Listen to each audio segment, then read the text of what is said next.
हर रोज एक नई कहानी देखने के लिए चैनल को सब्सक्राइब करें और बेल आइकन दबाना ना भूलें। 6 महीने के बाद कविता अपनी भाभी की डिलीवरी होने पर सामान सहित अपने ससुराल लौटती है तो हॉल में झाड़ू लगा रही चंपा उसके सामने झाड़ू करके उसे रोकते हुए कहती है, अरे अरे रुक रुक रुक, किधर घुसी चली जा रही है? ये तेरा मायका नहीं है जैसे मुंह उठा के सामान उठाकर अंदर चली आई।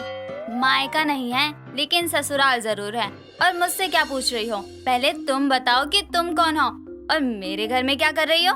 मैं चंपा, बोले तो इस घर की नौकरानी, लेकिन नौकरानी सुन के हल्के में नहीं लेने का समझी, क्योंकि अभी मैं ही इस घर की करता धरता है। तुम नौकरानी कम नौटंकी ज्यादा हो। साइड हटो, कमरे में जाना है मुझे। आएगा, आजकल की छोकरी लोग कितनी चालू हो गई है। ओ हेलो, देखो अभी साहब और मालकिन घर पर नहीं है और मैं तुमको नहीं जानती, इसलिए बाहर निकलो। चलो। बाहर तो तुम्हें मैं निकलवाऊंगी। तुम इस घर की नौकरानी हो तो मैं इस घर की बहुरानी हूँ। अब भी साइड होती हो या क्या? देख छोकरी, चंपा को चूना नहीं लगाने का क्या? तेरे बोलने से तू बहुरानी हो गई क्या? दोनों की बहस चालू हो जाती है। नौकरानी और बहुरानी एक दूसरे से पहली बार मिल रही थी। अपनी भाभी के गर्भवती होने के कारण कविता को 6 महीने के लिए अपने मायके जाना पड़ा था। कविता के मायके जाने के कारण घर के काम की जिम्मेदारी बूढ़ी सास ललिता पर आ गई थी, लेकिन 1-2 हफ्ते काम करने के बाद वो अपनी और घर की सुविधा के लिए चंपा नाम की नौकरानी को काम पर रखती है। चंपा के आते ही कविता की सास और पति को बढ़िया बढ़िया खाना मिलता और घर के काम की टेंशन तक नहीं थी। लेकिन अब जब कविता अपने ससुराल लौटी तो उसे नौकरानी चंपा के दर्शन हुए। दोनों की कहासुनी चल रही थी। तभी कविता की सास ललिता घर आती है और दोनों की काय को बंद करवा कर कहती है, अरे चुप हो जाओ दोनों। बहू रानी, ये क्या है? आते ही घर में महाभारत चालू कर दी। सासू माँ, ये नौकरानी किसने रखी है? जरा भी तमीज नहीं है इसे बात करने की। और देखिए, मुझे अंदर भी नहीं जाने दे रही। मालकिन, ये सच में मेम साहब है क्या? हाँ चंपा, यही मेरी बहू रानी है। अब ये भला क्यों झूठ बोलेगी? अभी मुझे कैसे पता होगा मालकिन? आपने तो मुझे इनकी कभी फोटो भी नहीं दिखाई। माफ करना मेम साहब, लेकिन मैं जानबूझकर नहीं रोकी आपको। ऐसा है?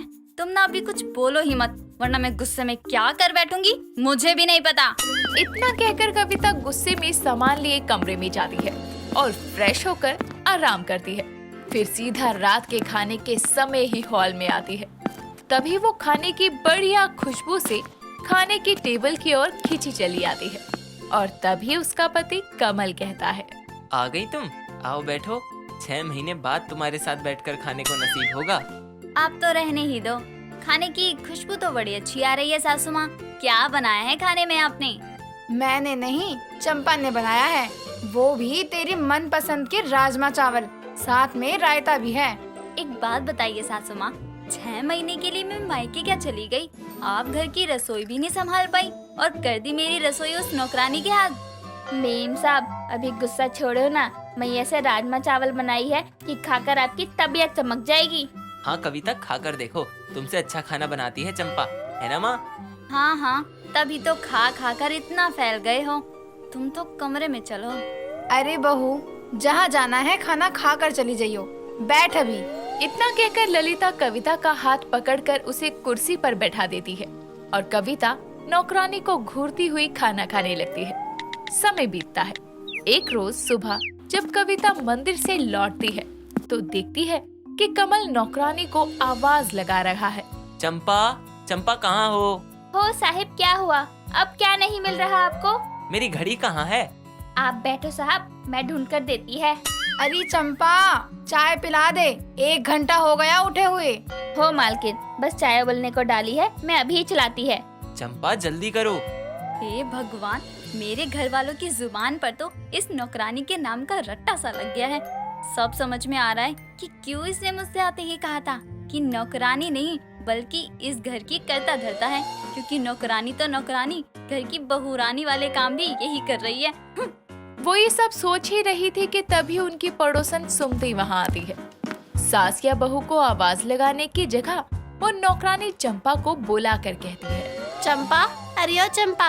अरे सुमति काकी, अभी आप सुबह सुबह काई को टपक पड़ी? अरे मैं कह रही थी जरा सूखी मिर्च तो दे दे। और हाँ, ललिता को कहती दिन में पूजा है, आ जाए।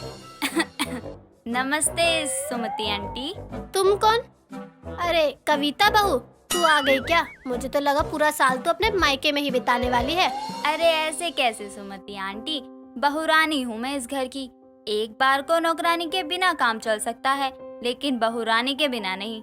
बैठिए, मैं लाती हूँ आपके लिए सूखी मिर्ची।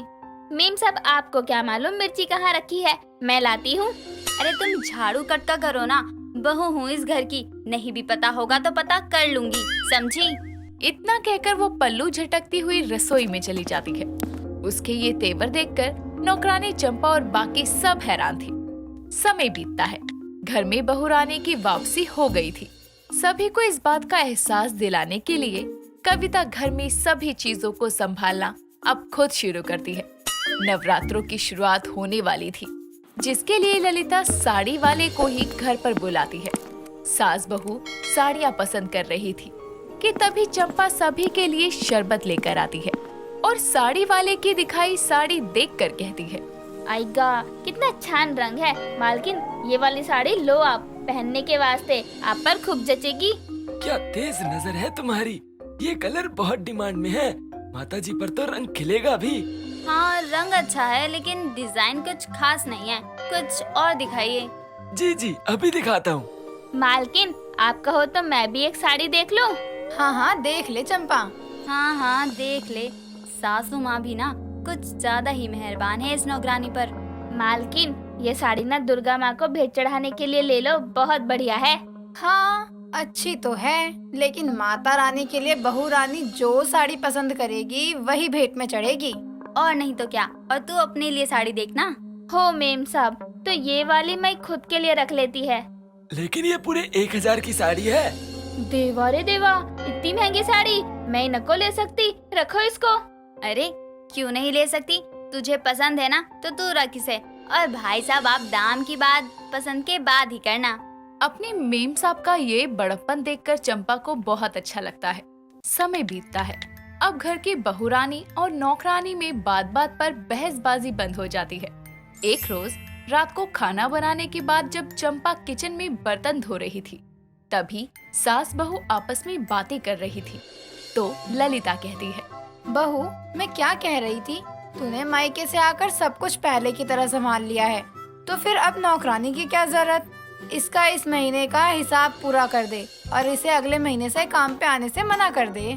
सासू माँ, आपकी बात सही है, लेकिन भले ही वो नौकरानी हो, लेकिन 6 महीने मेरी गैर मौजूदगी में उसने आपकी बहुरानी से भी ज्यादा अच्छे से इस घर को संभाले रखा।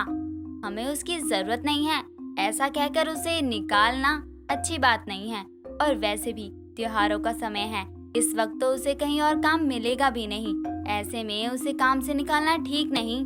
कविता की कही सारी बातें किचन के दरवाजे पर खड़ी चंपा सुन लेती है और नमाखे लिए उसके पास जाकर कहती है, मेम साहब, आप मुझ नौकरानी की भी कितनी परवाह करती है। सच में मालकिन आपकी बहुरानी खूब नेक इंसान है। बस बस चंपा, मैंने कोई एहसान नहीं किया तुझ पर। और सच कहूँ तो आजकल जितनी जरूरत घर में बहुरानी की नहीं होती ना, उतनी तो नौकरानी की होती है। और सच तो ये है कि किसी किसी घर में तो बहुरानी ही नौकरानी होती है। मैं भी पहले तो उसे जलने लगी थी, फिर समझ आया कि सबकी अपनी एक अलग जगह होती है जो कोई नहीं ले सकता। चलो भाई, रात बहुत ज्यादा हो गई, अब दोनों रानियां जाकर सो जाओ और इस सासू रानी को भी सोने दो। उसकी बातें सुनकर दोनों मुस्कुरा देती हैं और तीनों अपने अपने कमरे में चली जाती हैं। दोस्तों, अगर आपको ये कहानी पसंद आई तो इसे लाइक करें, शेयर करें और कमेंट करके बताएं कि कहानी में आपको सबसे अच्छा क्या लगा।